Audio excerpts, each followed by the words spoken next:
Hi everyone, আমি সঙ্গমিত্রা। তো কাল ছিল সানডে, একটু স্পেশাল করলাম।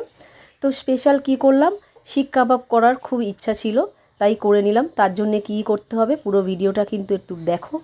তো চিকেন ভালো করে ধুয়ে নিলাম, ধুয়ে নিয়ে একটু একটু করে যা মশলা লাগার তাই দিলাম। জিরের গুঁড়ো, হলুদ গুঁড়ো, লঙ্কার গুঁড়ো, নুন, আর হচ্ছে ধনের গুঁড়ো, আর লাস্টে একটুখানি দিলাম তন্দুরি চিকেন যে মশলা হয়, খুবই সুন্দর, একটু স্বাদটাও ভালো লাগে।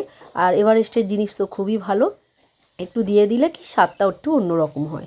আর দিয়ে দিলাম দই।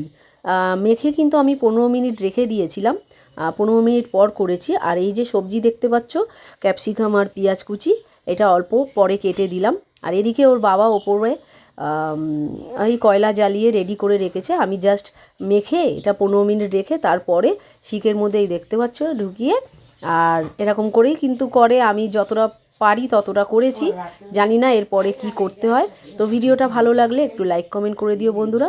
চলো আমি খেয়ে নিই, তোমরাও খেলে চলে আসো। টাটা।